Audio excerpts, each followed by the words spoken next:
Dáma, ktorá je po mojej ľavici a zdanie treba trošku predstavovať, je to známa obľúbená motaná vrhárka, Stevenka Treula. Či je to šaty, ktoré sa si zobrala dnešný večer, sú z tvojej dielne? Áno, tieto šaty sú z mojej dielne. A čo všetko mohli vidieť návštevníci práve reštaurácie Tálánka Musevča? No, dnešný večer bola pre mňa taká premiéra s tým, že ako si spomínal, o môjke som 15 rokov a tvorila som večerné šaty, svazovné šaty a spoločenskú módu. Keďže od toho covidu sa tá situácia na Slovensku veľmi ťažko vyvíja, v tomto smere je menej plesov, menej aktivít, ľudia ostali takí, že ani nechcú chodiť veľmi, takže dámy si tie šaty krásne, nemajú nikam obviesť a môj biznis 2 roky už dosť tak stagnoval. Ja som typ veľmi akčný a rozmýšľala som, čo ďalej, zavrieť to, 15 rokov práce, no čo ďalej. Tak som proste chodila na rôzne módne výstavy, tam ma napadla jedna myšlienka, že idem do takej sériovej kabatovej výroby, ale že to kašmírové kabaty. Vrátim sa k tým plesom. Nie je možno takýto ostých pred plesmi aj našej neznalosti plesovej etikety. Sám som pomáhal noc VR-ov, aby tie výborky plesov úplne v Jahe, sem advertising a vždy sme posielali takú brožúru a v podstate stavovne pozrieť na internete, ktorí sa toho možno aj boja. Sú Slováci ešte konzervatívni, alebo napríklad pri nejakým plesa možno myžia sa open ball poviední prídu do tvojho salónu a povedia, že my si niečo iné imperium si konať. Ďakujem, tu som rád. Slovenské ženy sú, chvála Bohu, naozaj ženy, ktoré si aj dajú poradiť.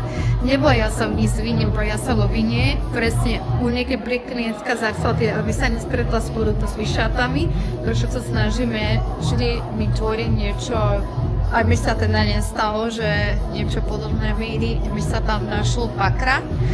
Ale ako sme hovorili, fixovať to je len raz za rok a človek, keď má celý ten tým okolo seba zaplatiť, tak už to nie je taká dokedy si. Čože si teda hovorí, že sa debuješ podľa kabátov. Sú to kabáty pre dámy, alebo aj pre nás pánov? No, zase je to pre mňa taká pre tie ženy. Neviem sa orientovať na pánsku módu, predsa je to iná krajčom inám.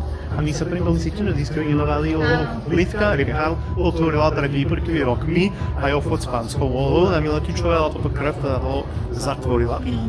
Vypadli teda to posledníke na skrátka. Dalo by sa povedať, čo kúpil z iný kofrčí, aké materiál dojde do jagavela, alebo budú nejaké hádke. Dá sa to takto jednoducho aj to nejako vyjadri, možno nejaké doplnky bude daný chladený akcem, ako teda bude túto zimu sezóny.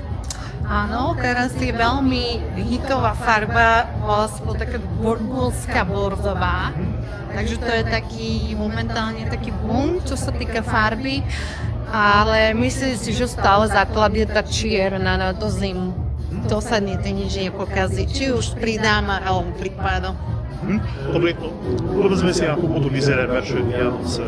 Budete ich tráviť s cerkom, budete ich tráviť v rodinnom kruhu, také tradičné naše slovenské, alebo sa chystane napríklad niektorých z nich. No tým, že mám 7-ročnú cerku, tak jasné, že sa vie pripraviť tie tradičné Vianoce kruhu rodiny s tými základnými slovenskými zvykmi, takže určite doma v kruhu rodiny.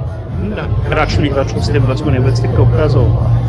No, ja ťa asi sklamem, ale ja tým, že som študovala dizajn modné návrhatstvo a malbu, takže ja malujem obrazy a zatiaľ si vešam svoje obrazy. Takže nemám čas sa tomu venovať, že nejaký predaj a vernisáže, si malujem tak v rámci ako hobby a vešam si to som na to. Ale umelci sú známi až po smrti, takže potom sú doma. Také sú dvojela brožná. Ja neviem, možno je predtý, daro si predsedzať? Vieš čo, ani nie. Nie som na toto typ, viem, že to aj nedodrží. A nie som taká, že teraz si dám toto otázku, nepriznám. Čo povedať, si zaprijal CD, svoje rodine a čo vám daží? Myslím si, že všetci vieme, pri laptopu ma dal ten pokoj a mier v duši a určite zdravie. A keď toto máme, vieme pracovať, vieme byť úspešní, máme dneska dvere otvorené, máme sociálny systém, takže to už sa pomohlo dať.